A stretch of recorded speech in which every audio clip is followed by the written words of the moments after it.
আসসালামু আলাইকুম রহমতুল্লাহ। সবাই ভালো আছেন তো? আলহামদুলিল্লাহ। আলহামদুলিল্লাহ আলহামদুলিল্লাহ নাহমাদুহু ওয়া নাস্তাঈনুহু ওয়া নাস্তাগফিরুহু ونعوذ بالله من شرور أنفسنا ومن سيئات أعمالنا من يهد الله فلا مضل له ومن يضلل فلا هادي له وأشهد أن لا إله إلا الله وحده لا شريك له وأشهد أن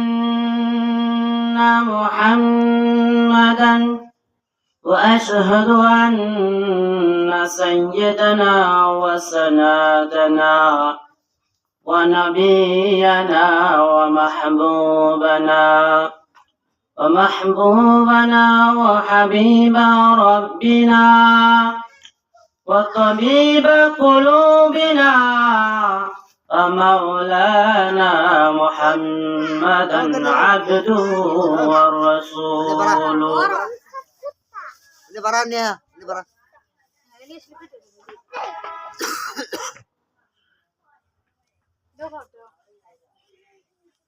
ونشهد أن سيدنا وسندنا ونبينا ومحبوبنا وحبيب ربنا وطبيب قلوبنا ومولانا محمدا عبده ورسوله صلى الله تعالى وعلى آله وأصحابه وبارك وسلم تسليما كثيرا أما بعد فأعوذ بالله من الشيطان الرجيم بسم الله الرحمن الرحيم يا أيها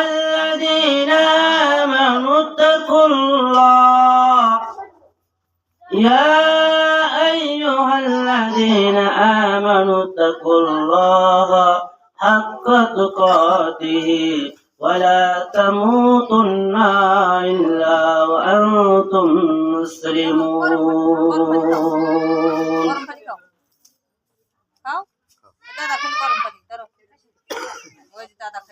এখানে কথা বলা যাবে না তো।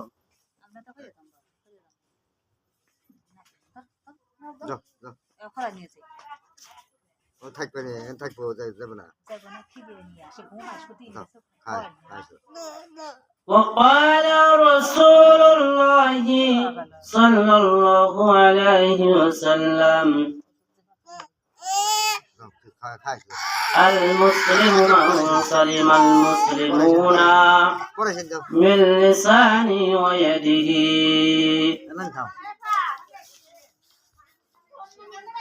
إن الدين عند الله الإسلام رضيت لكم إسلام دينا ومن يبتغي এগুলোকে দিয়ে পাঠান তো এগুলো কি শুরু করছে ও সবাই ومن يبتغي غير الإسلام دينا فلا يقبل منه وهو على كل شيء قدير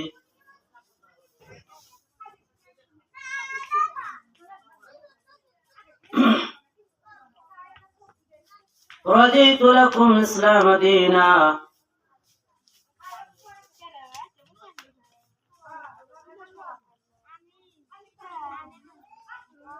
الحمد لله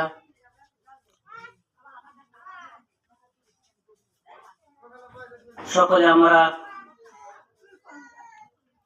রাসূলের প্রতি দরুদ পড়ি বালাগাল গলা বিকামালিহি কাশাফাত দুজা বিজামালিহি হাসনাত জামিউ খিসালিহি সাল্লু আলাইহি ওয়া আলিহি মা মিনার কোলে চাঁদ উঠেছে কে কে যাবে আয় রে সোনার মদিনায় বালাগাল গলা বিকামালিহি কাশাফাত দুজা বিজামালিহি হাসনাত জামিউ খিসালিহি সাল্লু আলাইহি ওয়া আলিহি সকলে আমরা দরুদ ইব্রাহিম পড়ে নিই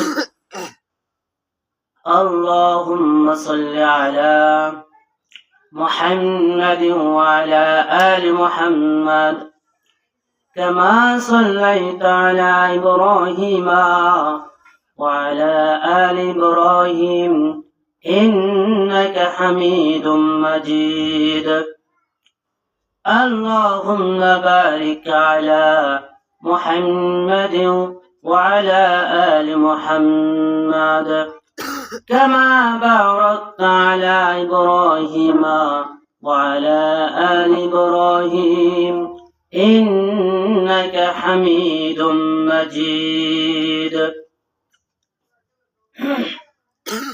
সমস্ত প্রশংসা মহান রব্বুল আলামিনের জন্য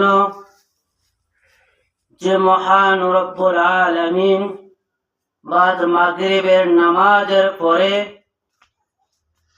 তার অনেক বড় একটি হুকুম অনেক বড় একটি ইবাদত আদায় করার পরে রব্বুল আলামিন আবার আরেকটি দিনের মাহফিল একটি দিনের মজলিসের মধ্যে আসা এবং বসার মতো সুযোগ দান করলেন সেই মহান রব্বুল আলামিনের দরবারে আমি সকলে একবার শুকরিয়া জ্ঞাপন করি আলহামদুলিল্লাহ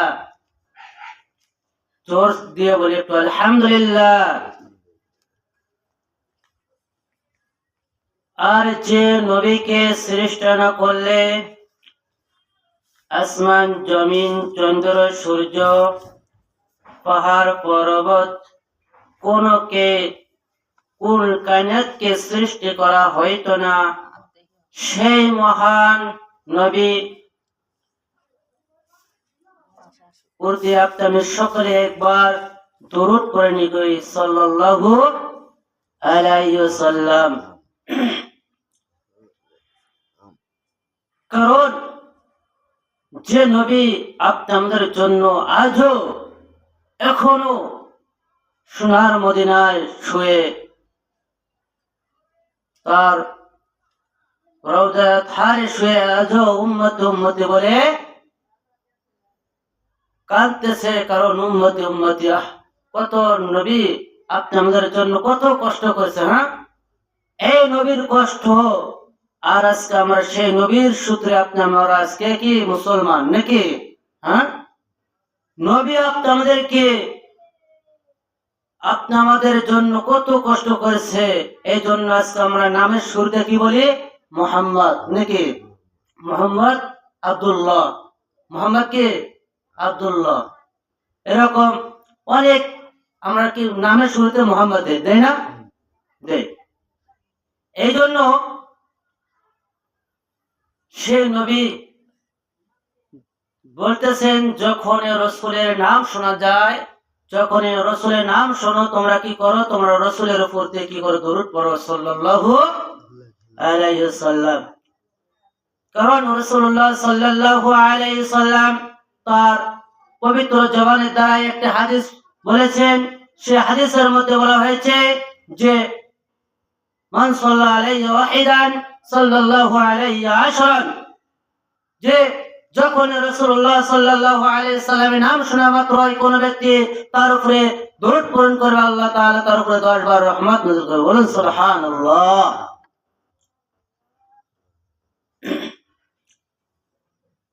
তবে দেখেন আজকে মাহফিলটা এত বরকতময় মাহফিল, তা আপনি চোখে দেখতে পারছেন না, ঠিক না? কারণ যেখানে কোরআন হাদিসের কথা বলা হয়, যেখানে কোরআন রাসূলের কথা, আল্লাহর কথা বলা হয়, সেখানে কি করেন? আল্লাহর ফেরেশতা আছে, আল্লাহর ফেরেশতা আছে না? আল্লাহ তাআলার ফেরেশতারা কি করেন? ওই জায়গার উপরে এত রহমত নাযিল করেন, তা আপনি চোখে দেখে শেষ করতে পারবো না। এই জন্য মুসলমান আমাদেরকে এই মজলিস, এই মাহফিলের ভিতরে আসতে হবে এবং বসতে হবে, কারণ এর ভিতরে যারাই বসবে তারাই এই রহমতের অধিকারী হইতে পারবে, ঠিক না?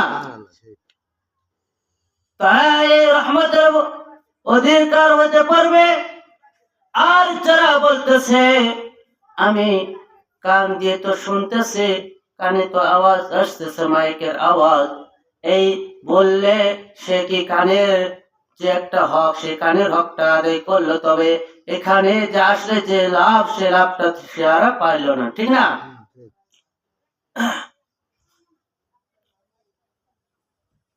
তবে দেখেন এই মাহফিলে দেওয়ার উদ্দেশ্যটা হলো এটাই, যারা দিয়েছে, যারা এই মাহফিলকে আয়োজন করেছে, তারাও তো সব পাইবে।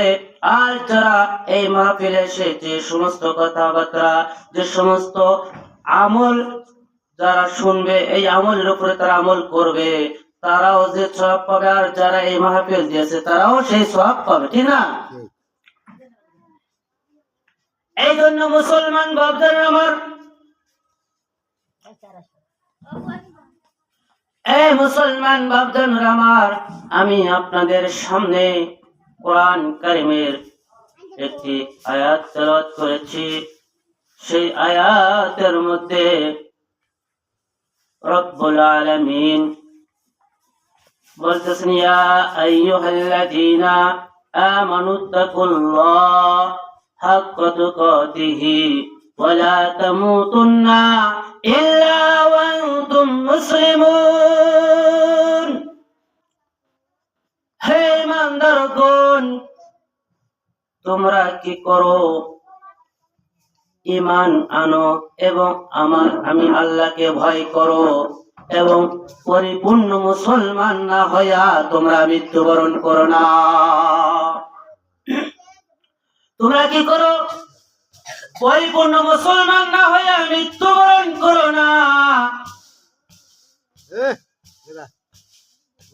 আর রাসূলুল্লাহ সাল্লাল্লাহু আলাইহি ওয়াসাল্লাম তার হাদিসের মধ্যে বলেন, আল মুসলিমু মান সালিমান মুসলিমুনা মিন লিসানি ওয়া ইয়াদিহি।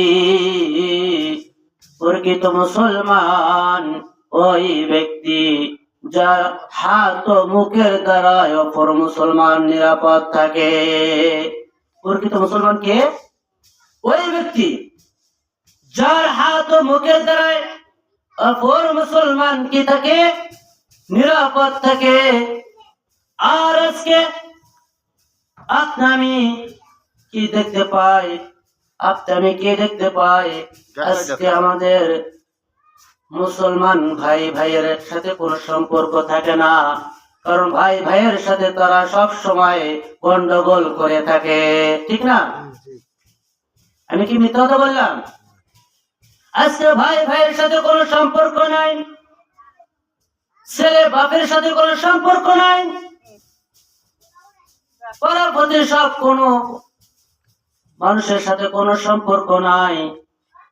এরকম ভাবে আমি কারোর সাথে সম্পর্ক করতে পারলাম না, তাহলে মুসলমান, তাহলে বুঝে নিন তাহলে বুঝে নিন আমরা কি ধরনের প্রকৃত মুসলমান হইতে পারলাম। আমরা তো প্রকৃত মুসলমান হইতে পারলাম না, ঠিক না? আমাদেরকে প্রকৃত মুসলমান হইতে হলে রাসূলুল্লাহ সাল্লাল্লাহু আলাইহি সাল্লাম বলেন, প্রকৃত মুসলমান ওই ব্যক্তি যার হাত ও মুখের দ্বারা অপর মুসলমান নিরাপদ থাকে। তাহলে আমরা কি প্রকৃত মুসলমান হতে পারবো? আর দেওয়া লাগবে না, এখান থেকে জানতো যে প্রকৃত মুসলমান হতে হলে সে যেন তার কারণে, তার জবানের কারণে, তার হাতের কারণে কোন মুসলমান ভাই যেন কষ্ট না পায়। আর আজকে আমরা তো মুসলমান হয়েছি, মুসলমান হওয়ার পরও আমরা আজকে আরেকজনের আল কাটি, ঠিক না? জমির আল কাটি না, খালি গন্ডগোল দেওয়া যায়। আর মানুষকে এমন ভাবে কথা আঘাত দেয় যাতে সে কথার আঘাতে সে অনেক কষ্ট পায়, ঠিক না ভাই? অনেক কষ্ট পায়। যেমন আঘাতে আল্লাহ রাসূলুল্লাহ সাল্লাল্লাহু আলাইহি সাল্লাম বলেছেন যে মানুষকে কষ্ট দেওয়া, তাকে কথা যে আঘাত দেওয়া, সেজন্য একটা তার কি করলো, সেজন্য একটা আল্লাহর ঘর মসজিদকে ধ্বংস করলো। কারণ মানুষের কষ্ট দেওয়া মারাত্মক একটা গুনাহ। মানুষকে কোনো সময় আঘাত দিয়ে কথা বলতে নাই, ঠিক না? মানুষকে আঘাত দিয়ে কোনো সময় কথা বলা যাবে না। কারণ মানুষ যদি প্রকৃত মুসলমান হও, কারণ আল্লাহ তাআলা বলতেছেন যে তোমরা পরিপূর্ণ আমাকে ভয় করো এবং পরিপূর্ণ মুসলমান না হইয়া মৃত্যুবরণ করো না। আর রাসূলুল্লাহ সাল্লাল্লাহু আলাইহি সাল্লাম তার হাদিসের মধ্যে বলতেছেন প্রকৃত মুসলমান ওই ব্যক্তি যার হাত ও মুখের দ্বারা অপর মুসলমান নিরাপদ থাকে। তাহলে আজ থেকে আমরা বুঝতে পারলাম যে আমাদের কি করতে হবে, আমাদের কারণে যেন আমার কোনো ভাই যেন কষ্ট না পায়, ঠিক না? এরপরে দেখেন যে হাদিসটি বলেছে, আরেকটা আয়াত বলেছে ইন্না দীনা ইনদাল্লাহিল ইসলাম, যে একমাত্র ধর্ম হইতেছে ইসলাম, ঠিক না? রাদিতু লাকুম ইসলাম দীনা, নিশ্চয় আল্লাহ তাআলা আপনি আমাদের জন্য ধর্ম মনোনীত করেছেন ইসলাম। ومن يبتغي غير الإسلام دينا ومن يبتغي غير الإسلام دينا فلا يقبل منه وهو في الآخرة من الخاسرين। যে ইসলাম ধর্ম, ইসলাম ধর্ম কাকে বলা হয়? যদি কোন ব্যক্তি ইসলাম ধর্ম বাদ দিয়া, ইসলাম ধর্মকে ত্যাগ করিয়া কোন হিন্দু বৌদ্ধ নাসারাদের ধর্মকে তালাশ করে, তাহলে পশ্চিম কালো তার ধর্ম গ্রহণ করা হবে না। একমাত্র মনোনীত ধর্ম কোনটি বলে তো মুসলমান ভাবছেন? আমার একমাত্র ধর্ম হলো ইসলাম। এই ইসলাম ধর্মে আপনাদেরকে পাইছি। ইসলাম ধর্ম শুধু এমনিতে পাই নাই, এই ইসলাম ধর্মটা শুধু এমনিতে আসে নাই।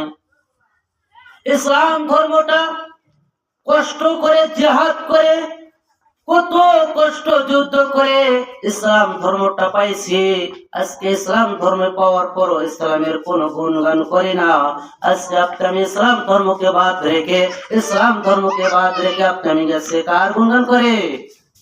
হ্যাঁ, আজকে যে নবীকে নিয়ে আপনার কথা বলার দরকার, সে নবীকে নিয়ে কথা না বলে আজকে আপনি আমাদের নেত্রীর কথা বলি, ঠিক না?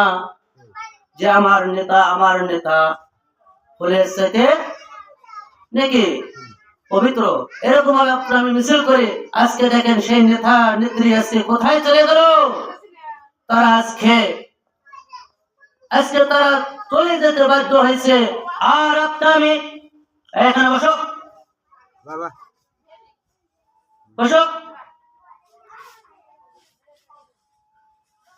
আর আজকে আপনি যে নবীকে নিয়ে আপনাদের কত গর্ব, যে নবী আপনাদের জন্য কত কষ্ট করেছেন, যে নবীর শরীরে কোন মশা মাছি পরা পর্যন্ত হারাম ছিল, সেই নবীর শরীরটাকে কাফের মুশরিকরা কিভাবে তাদেরকে আঘাত করছে। বর্ষখানে কাফের মুশরিকরা তাদের শরীরকে, রসুলের শরীরকে কিভাবে আঘাত করছে, আঘাত করে রসুলের কি করে দিছে, তার শরীরে রক্তাক্ত করে ফেলেছে। সে শরীর তবু আল্লাহ তাআলার কাছে আল্লাহ রসুল কোন সময় বদদোয়া করে নাই, কারণ আল্লাহ রসুল এত বড় একটা ভালো মানুষ যে আল্লাহ তাআলা তাকে বলা হয়েছে, ফেরেশতা আসছিল, ফেরেশতা এসে বলল, হে নবী, আপনি যেমন কষ্ট করেছেন আল্লাহ তাআলা আপনাকে এই বড় বড় পাহাড়গুলোকে আপনার নামে সোনার উপহার করে দেবে, সোনা করে দেবে, তাহলে আপনি এই কষ্ট থেকে পরিত্রাণ পাবে। তখন আল্লাহ রসুল বলল, সাহাবে আল্লাহ রসুল ফেরেশতাকে বলল, ইয়েস ফেরেশতা শোনো, আমি এরকম আমার পাহাড়কে স্বর্ণ চাই না, আমি কি চাই, আমি যেন একবেলা খাবো, একবেলা না খায়, একবেলা খাবো, একবেলা না খায় থাকবো, আল্লাহর ইবাদত করবো, এটা আল্লাহ রসুল সবসময় দোয়া করেছেন। আর আজকে আপনি আমি সাধারণ টাকা, কয়েক টাকা হইলে যা গরমে আজকে আপনি আমার এই দুনিয়ায় চলাই যায় না, ঠিক না? যে দেখেন যার কিছু টাকা হয়েছে সে যেন হরিণের মতো হয়ে উড়া উড়ি করে, মনে টাকার গরম তার এত বেশি হয়ে গেছে।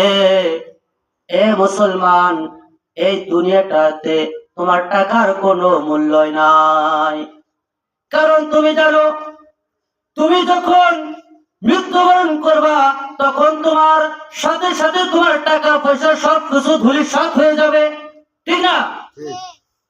তুমি আইসো একা, যাইবা একা, তোমার সাথে কোনো টাকা পয়সা দেওয়া হবে না, তোমাকে দেওয়া হবে কি তোমার আমল। তুমি যদি করো তাহলে তোমার সাথে তোমার আমল চলে যাবে। আর আজকে কত গরম, টাকার গরম, নেতার গরম, সব কিছুর গরম দেখাও, এত গরম কিসের গরম তোমাদের এই দুনিয়ায়? এই দুনিয়াটা তোমার জন্য কর্মের দুনিয়া না। কিসের দুনিয়া? খুবই নম্র ভাবে চলো, কারণ রাসূলুল্লাহ সাল্লাল্লাহু আলাইহি সাল্লাম যে হাদিসটা বলেছে যে আল মুসলিমান সালিমান মুসলিমুন মিন লিসানি ওয়া ইয়াদি, যে প্রকৃত মুসলমান ওই ব্যক্তি যার হাত ও মুখে তার অপর মুসলমান কোনো কষ্ট না পায়।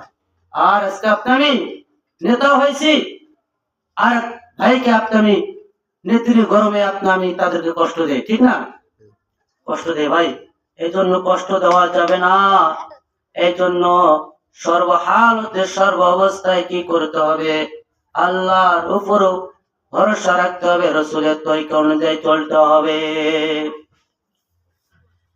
এই জন্য আজকে আপনি আমি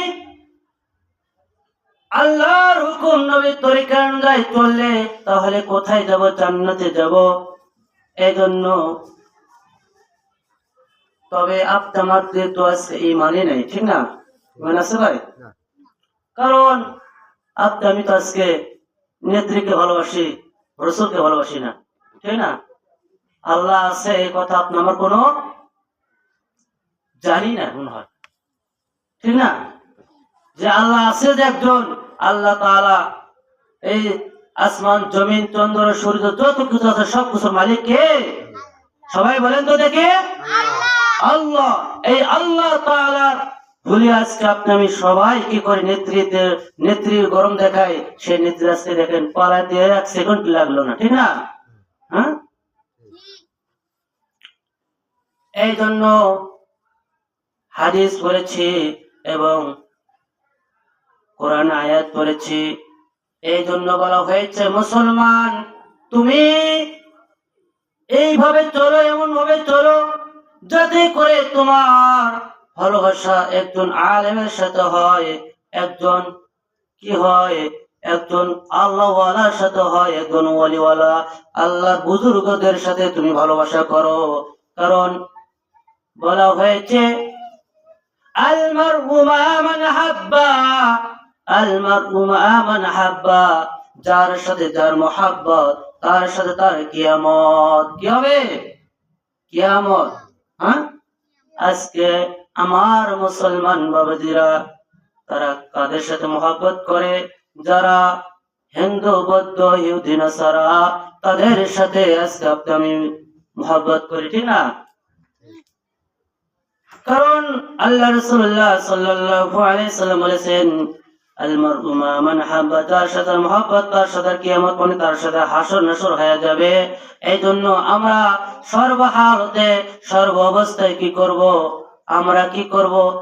একজন আলেমের সাথে ভালোবাসা করব, একজন আল্লাহওয়ালার সাথে ভালোবাসা করব, যারা আল্লাহ তাআলার পাঁচ ওয়াক্ত নামাজ পড়ে তাদের সাথে সম্পর্ক রাখবো। না টোকাইদের সাথে সম্পর্ক রাখবো ভাই? টোকাইদের সাথে সম্পর্ক রাখা যাবে? যারা টোকায় তারা তোমাকে কি করবে? টোকাই বানাবে। কি বানাবে? টোকাই বানাবে। এই জন্য যে পাঁচ ওয়াক্ত নামাজ পড়ে তুমি তাদের সাথে বেরাও, কারণ তোমাকে সে বলবে তুমি পাঁচ ওয়াক্ত নামাজ পড়ো। আর যে টোকায় সে বলবে এখন একটা টান দে রে, ঠিক না? তারা টোকায় কি বলবে? এখন একটা টান দে। এই একটা দুটো টান দিতে দিতে সে বড় গাঁজাখোর হয়ে যাবে, ঠিক না? বড় একটা গাঁজাখোর হয়ে যাবে। এই জন্য মুসলমান আমাদেরকে ভালো মানুষের সাথে চলাফেরা করতে হবে। এই জন্য ঈমান আনতে হবে। ঈমানে মুফাসসালের মধ্যে বলতেছে, আমানতু বিল্লাহি ওয়া মালাইকাতিহি ওয়া কুতুবিহি ওয়া রাসূলিহি ওয়াল ইয়াউমিল আখির ওয়াল কদরি খাইরিহি ওয়া শাররিহি মিনাল্লাহি তাআলা।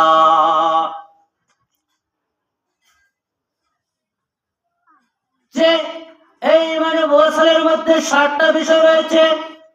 যে ব্যক্তি এই 7টা বিষয়ের উপর ঈমান রাখবে না, ওই ব্যক্তি সে মুসলমান হবে না। কারণ 7টা বিষয়ের উপরে আপনার ঈমান রাখতে হবে। ঈমান বিশ্বাস করতে হবে, যেগুলো আছে এগুলো থাকবে, এগুলো বিশ্বাস করতে হবে, ঠিক না? কারণ আজকে আমি তো বিশ্বাসই করি না, অনেক সময় অনেক কিছু করি কিনা? বিশ্বাস করি কোনগুলো? হ্যাঁ, সেটা বলবো। বিশ্বাস করি যে টিভি আমাদের সকলের বাড়িতে, সকলের ঘরে কি আছে বলেন তো? টিভি আছে। টিভি আছে তো নাকি? সাপের বাক্সটা আছে না? হ্যাঁ আছে। সেই সাপের বাক্সের মধ্যে কি এগুলো যে ভারতীয় এগুলো চ্যানেল আছে কিনা? হ্যাঁ অনেকগুলো। তারা কি শাশুড়ি বৌমাকে কিভাবে আঘাত করবে, আবার শাশুড়ি বৌমাকে কিভাবে আঘাত করবে, আবার এইভাবে বৌমা শাশুড়িকে কিভাবে আঘাত করবে, তাদেরকে কিভাবে সংসার নষ্ট করা যায়, এইগুলো কথা তারা খাইতে ঘুমাইতে সর্বহালতে এই টিভির বাক্স থেকে তারা শিক্ষা গ্রহণ করে। কি করে? এই জন্য আজকাল দেখা যাচ্ছে বেটার বউ, ছেলের বউ শাশুড়িকে ভাত দেয় না। কারণ তারা তো শিখতেছে এই সাপের বাক্স থেকে নিয়ে, ঠিক না? তারা শিখতেছে কিভাবে সংসার নষ্ট করা যায়, কিভাবে চগলখড়ি করা যায়, কিভাবে মিথ্যা কথা বলা যায়, কিভাবে কার দোষ কাকে বলা যায়। এইভাবে আমি আজকে চলা যায়। যে দেখা যায় ঘুমানোর সময় এই সাপের বাক্সটা চালু করে দিয়ে তারা ঘুম পাড়িতেছে, আবার খাইতেছে। খাওয়ার সময় তার চক্ষু দুটো কোথায়? তার চক্ষু দুটো হলো টিভির বাক্সর দিকে। তারা এই ডিশ লাইনে যারা ভারতীয় চ্যানেল গুলো রয়েছে সেগুলো তারা দেখতেছে আর খাইতেছে। এ মুসলমান, আমাদেরকে তাহলে কি করতে হবে? আমরা তো এই দুনিয়াতে এগুলো মিথ্যা কথা শেখার জন্য আসি নাই। আমরা তো এই টিভির বাক্স দেখার জন্য আসি নাই। আসছি কি? এই টিভির বাক্সকে আপনার বন্ধ করতে হবে। এই টিভির বাক্স গুলোকে বন্ধ না করে আজকে আমি কি করি? টিভির 7 দিন 24 ঘন্টায় সেটা চালু করে রাখছি। আপনি আমার ঘরের ভিতরে কোরআন একটা আছে, আল কোরআন, ঠিক না? সেই কোরআন শরীফে এরকম আল কোরআন আছে না? সে আল কোরআনকে আমি মাসের মধ্যে মাস চলে যায়, দিনের মধ্যে দিন চলে যায়, একবার খোলার মতো তাদের শক্তি হয় না। আর তার টিভি চ্যানেল, সাগর বাক্স, ডিশ লাইন, যে ভারতীয় চ্যানেল গুলো রয়েছে, সে ভারতীয় চ্যানেল কারা চলে জানেন কি? সবগুলো হিন্দু। তারা কি? সবগুলো হিন্দু। হিন্দুর কথাবার্তা, হিন্দুর চালচলন আপনি সবগুলোই কিভাবে শিখতে হয় সেগুলো ওখান থেকে শিখি।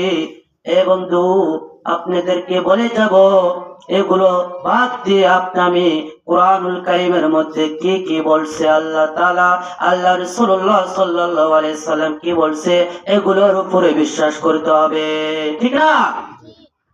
এই জন্য মানে উপসর্গ করেছি আমানতু বিল্লাহ, যে আমি ঈমান নিলাম আমার আল্লাহ তাআলার উপর। ঈমান কার উপর আনতে হবে ভাই? বলেন তো দেখি, ঈমান কার উপর আনতে হবে? বলেন, ঈমান আনতে হবে আল্লাহ তাআলার উপরে, ঠিক না? ঈমান আনতে হবে তো, যে আল্লাহ আছে, আল্লাহ থাকবে, আল্লাহ চিরঞ্জীব, আল্লাহ সব সময় সর্বহালতে থাকবে, এই কথা বিশ্বাস করতে হবে, ঠিক না? বিশ্বাস করতে হবে তো, ঠিক না? এরপরে তার যত ফেরেশতা রয়েছে, তার যতগুলো ফেরেশতা রয়েছে, এই ফেরেশতা গুলোর উপর আপনার ঈমান আনতে হবে। ঈমান মানে বিশ্বাস করতে হবে যে ফেরেশতা আছে, ঠিক না? এগুলো বিশ্বাস করতে হবে। 3 নাম্বার হলো তার কিতাব সমূহের উপরে বিশ্বাস করতে হবে। আল্লাহ তাআলা আপনাদের কি করেছেন? আল্লাহ তাআলা কিতাব কয়টি জানেন তো ভাই? 104 খানা, ঠিক না? 104 খানার মধ্যে কয়টি কিতাব বলো দেখি? 4টা। কয়টা? তাওরাত, জবর, ইনজিল, আর হলো এই কোরআন। কে? কোরআন। এ মুসলমান, 3 নম্বর হলো তার কিতাব সমূহের উপরে বিশ্বাস করতে হবে। 4 নম্বর হলো আপনার তার রাসূল গুলোর উপরে বিশ্বাস করতে হবে। যতগুলো রাসূল রয়েছে সবগুলো রাসূলের উপরে বিশ্বাস করতে, আল্লাহ তাআলা রাসূল রয়েছে, ঠিক না? এরপরে মুসলমান 5 নম্বর হলো ভালো মন্দ তাকদীরের উপরে বিশ্বাস করতে হবে, যে কপালে যা লেখন রয়েছে আল্লাহ তাআলা তাই করতেছেন, ঠিক না? ভালো মন্দ তাকদীর যদি আপনার নিকটে আল্লাহ তাআলা আপনার ছেলেকে আল্লাহ তাআলার ডাকে সাড়া দিয়েছে, আল্লাহ তাআলার ডাকে সাড়া দেওয়ার পরে সেই ছেলেটি চলে গেছে, তখন অনেক মারা আছে, তারা বলে আল্লাহ এতগুলো বাচ্চা আছে, এতগুলো বাচ্চার থেকে মনে আমার ছেলেকে দেখছে। এটা বলার খুবই খারাপ, কারণ আল্লাহর মন চাইছে আল্লাহ তাআলা তার বান্দাকে টান দিয়ে নিয়ে গেছে, ঠিক না? আর হলো 6 নম্বর হলো কিয়ামতের দিবসের উপর বিশ্বাস করতে হবে, যে কিয়ামতের দিবস রয়েছে, কিয়ামত আছে, এই কথাটাও পুরো আপনার বিশ্বাস করতে হবে, ঠিক না? আর হলো 7 নম্বর হলো এই বিষয়, সে 7 নম্বরটা হলো যে মৃত্যুর পরে পুনরায় আপনি আমাকে জীবিত করবে, এই কথাটা বিশ্বাস করতে হবে, ঠিক না? মৃত্যুর পরে আবার আল্লাহ তাআলা জীবিত করতে পারে তো নাকি? পারে। মৃত্যুর পরে আল্লাহ তাআলা পুনরায় জীবিত করতে পারে, এই জন্য এই কথাটা বিশ্বাস করতে হবে। এ মুসলমান, এই জন্য এই 7টা বিষয়ের উপরে আপনার বিশ্বাস করতে হবে, বিশ্বাস আনতে হবে, ঈমান আনতে হবে। যেগুলো আছে এগুলো থাকবে। এই চন্দ্র, সূর্য, পাহাড়, পর্বত এবং আসমান জমিন সবকিছুর মালিক হলো একমাত্র আল্লাহ, ঠিক না? এই মুসলমান, আপনাদের সামনে আমি বলেছিলাম যে দেখেন আজকে আমাদের সমাজে কি হইতেছে জানেন ভাই? এই আল কোরআন সবচেয়ে একবারে অবহেলা হইতেছে, তার কোনো মূল্য হইতেছে না, ঠিক না? হ্যাঁ, এই কোরআন শরীফকে আজকে আমাদের মুসলমানদের ঘরে কি হইতেছে, কোরআন শরীফের কোনো তেলাওয়াত হইতেছে না। সকাল বিকাল ওই ভারতীয় চ্যানেল গুলো তারা চালু করে দিয়েছে, কোরআন শরীফ তারা আর খোলে না। এই জন্য এ মুসলমান, কোরআনের মূল্য কত বেশি তা কি জানো? যে কেউ যদি বিসমিল্লাহর বা থেকে নিয়ে সূরা নাসের সিন পর্যন্ত এই কোরআন শরীফটাকে তেলাওয়াত করে খতম করে, আল্লাহ তাআলা প্রতিটি হরফের বদলে তাকে 10 নেকি করে দান করবে। তাহলে কতগুলো হরফ এখানে রয়েছে, ঠিক না? এরপরে আরো একটি ছোট্ট একটা আমল দিয়ে দেব তোমাদেরকে। সেই আমলটা হলো, যদি কোনো ব্যক্তি সামান্য সময় 2 সেকেন্ডের জন্য সূরা ইখলাস পড়ে, সূরা ইখলাস 3 বার পড়ে, আল্লাহ তাআলা তাকে একবার কোরআন শরীফকে খতম করার সওয়াব তার আমলনামায় দান করে দেবে। বলেন সুবহানাল্লাহ। কয়বার পড়তে হবে? ইখলাস সূরাটা যদি 3 বার পড়ো, তাহলে আল্লাহ তাআলা একবার পড়লে 10 পারা কোরআন শরীফের সওয়াব তার আমলনামায় দিয়ে দিবে, আর একবার পড়লে আর 10 পারা সওয়াব দিয়ে দিবে, আর একবার পড়লে আর 10 পারা সওয়াব দান করে দিবে। এই জন্য মুসলমান, আমাদেরকে কি করতে হবে? এই কোরআন শরীফকে বেশি বেশি করে পড়তে হবে, কারণ সওয়াবে সওয়াব, ঠিক না? এত সওয়াব বলে শেষ করা যাবে না। যে ব্যক্তি সূরা ইখলাস 3 বার সুন্দর করে শুদ্ধ করে পড়বে, আল্লাহ তাআলা তার আমলনামায় একবার কোরআন খতম করার সওয়াব দিয়ে দিবে। এরপরে সূরাতুল ইয়াসিন যারা একবার সুন্দর করে পড়বে, ওই ব্যক্তিকে আল্লাহ তাআলা ইয়াসিন পড়ার কারণে 10 বার কোরআন শরীফ খতম করার সওয়াব তার আমলনামায় দিয়ে দিবে। বলুন সুবহানাল্লাহ। আর আজকে আপনার এত মূল্য, তাহলে দাম অনেক বেশি, ঠিক না? আর এই মূল্যকে অবহেলা করে সাপের বাক্স নিয়ে আমি পাগল হয়ে আছি। এই জন্য মুসলমান, এর সাথে অবহেলা করলে কি একটা পাপ হয়, সেই ঘটনা আপনাদের সামনে আমি বলে যাব। সেই পাপটা কি দেখো, এই আমার মা বোনেরা, আপনারাও শুনে রাখেন। আপনাদের জন্য এই একটা দৃশ্য আপনাদেরকে বলে যাব। সেই দৃশ্যটি হলো যে, দেখেন একজন আল্লাহর বান্দির অনেকদিন হলো বিবাহ হয়েছে, সে আল্লাহর বান্দিকে অনেকদিন হলো বিবাহ হওয়ার পরে আল্লাহ তাআলা তার ওই বান্দির গর্ভে কোন সন্তান দেন নাই। এটা সন্তান দেওয়ার মালিক কে? বলেন তো দেখি ভাই। এই সন্তান দেওয়ার মালিক একমাত্র আল্লাহ।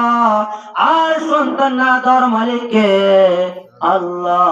আর যদি সন্তান না হয়, যদি কোন পীর বাবার দরবারে যায় বলেন, মাথা ঠোকরান, আমার পীর বাবাই আমার সন্তান হয়েছে, তা কি পীর বাবার শক্তি আছে? পীর বাবার কোন শক্তি আছে বলে দেখে? কোন পীর বাবার শক্তি নাই, কোন দরবেশের শক্তি নাই। বাচ্চা দেওয়ার মালিক একমাত্র আল্লাহ। এ মুসলমান, এরকম ওই আল্লাহর বান্দির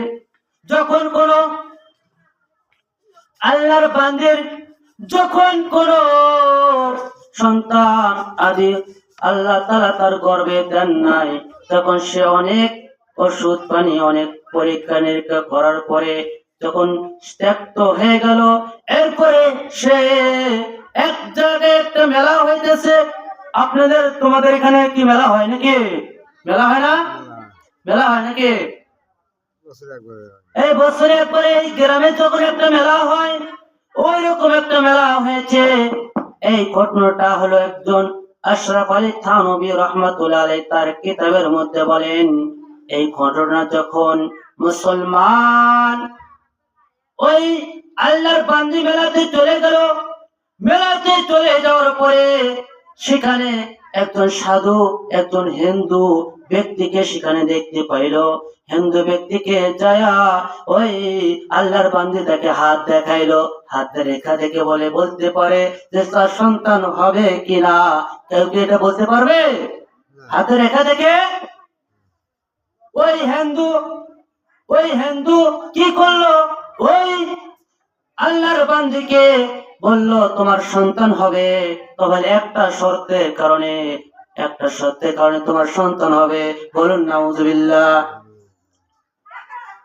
মুসলমান, সেই শর্তটা কি? তখন আল্লাহর বান্দি বলল কি শর্ত বলো দেখি।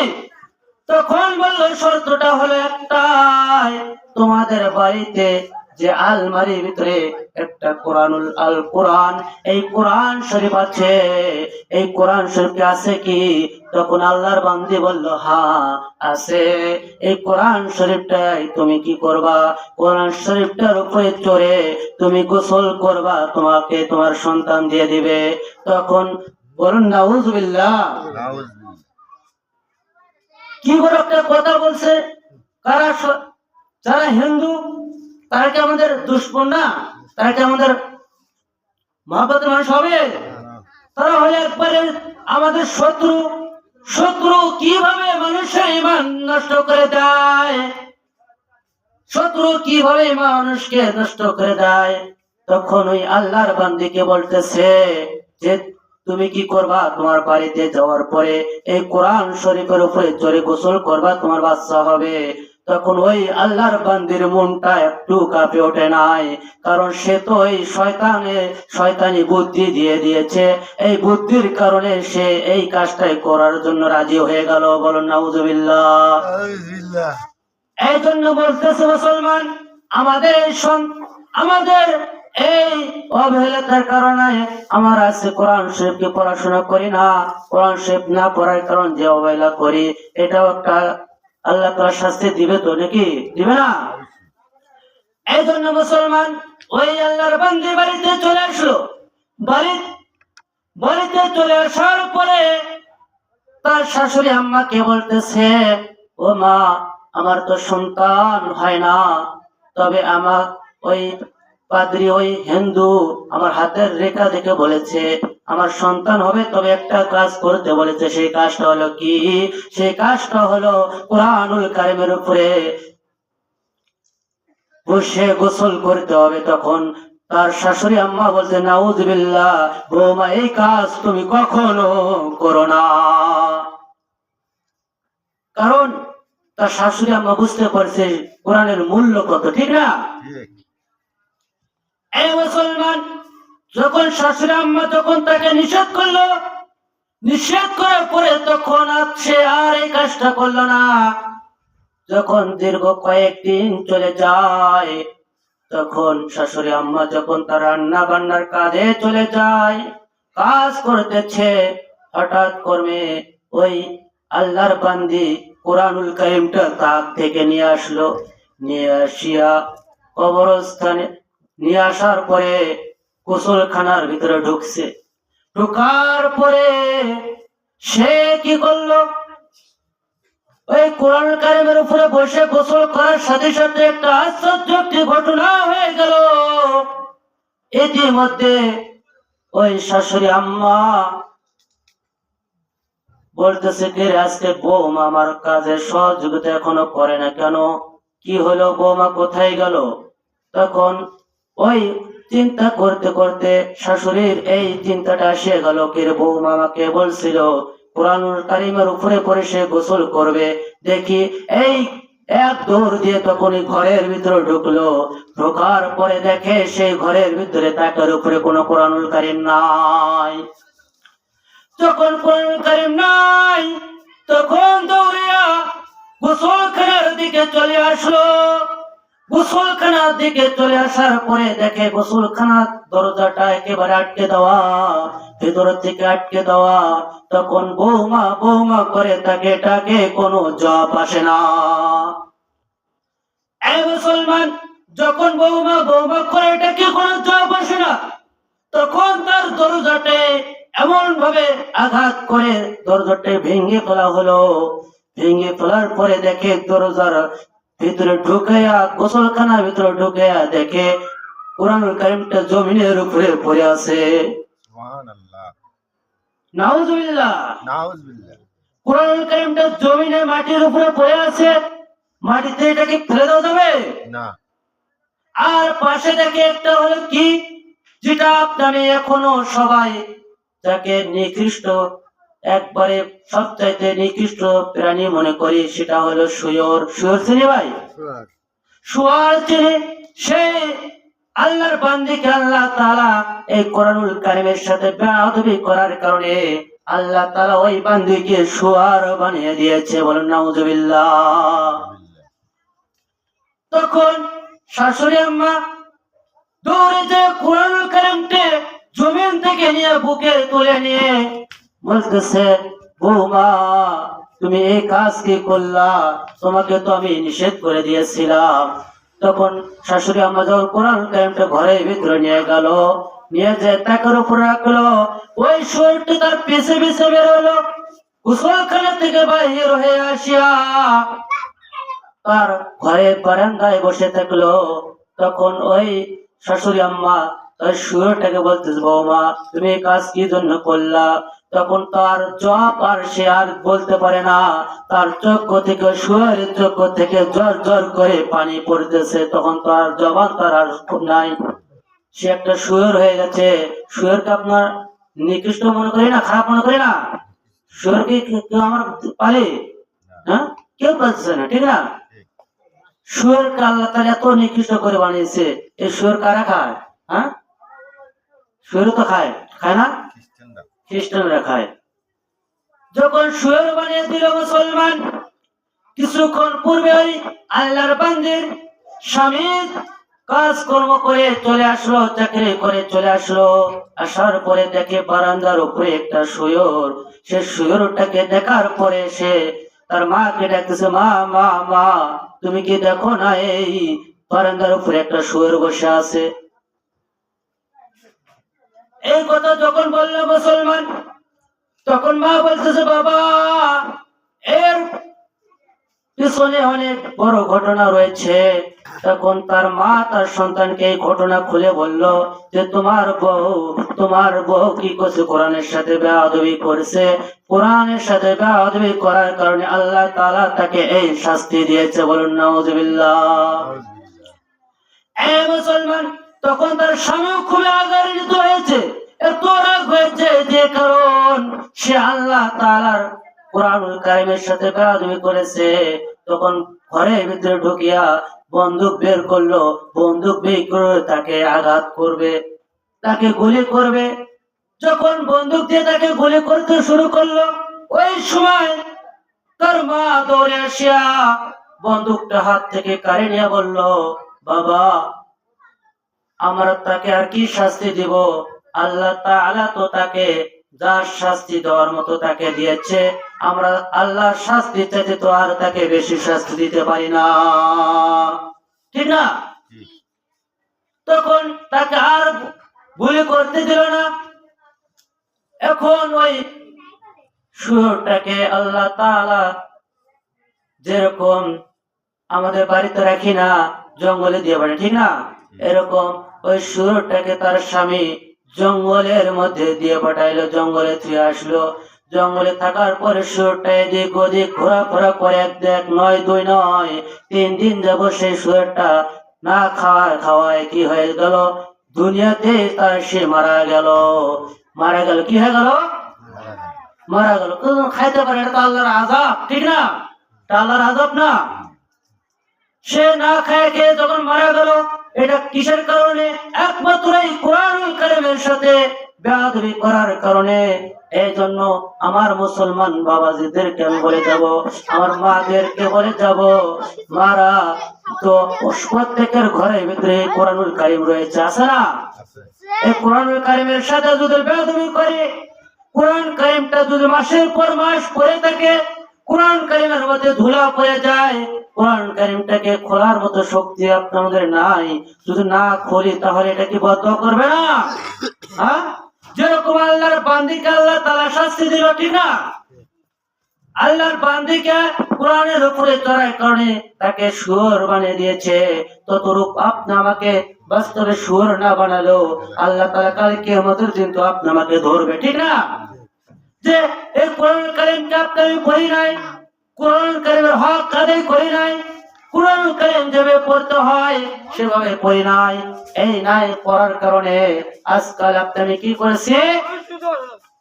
কোরআন কারীমকে না পড়ার কারণে আল্লাহ তাআলা আপনাকে শাস্তি দিতে পারে।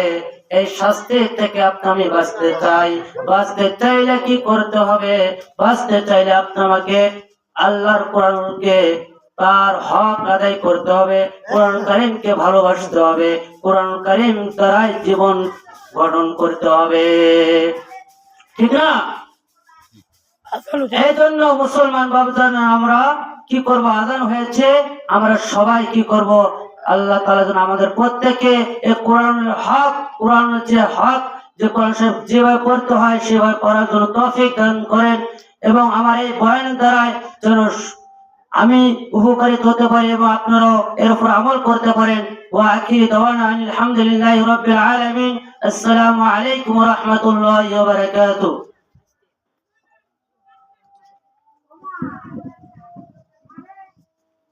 মানুষ তো না।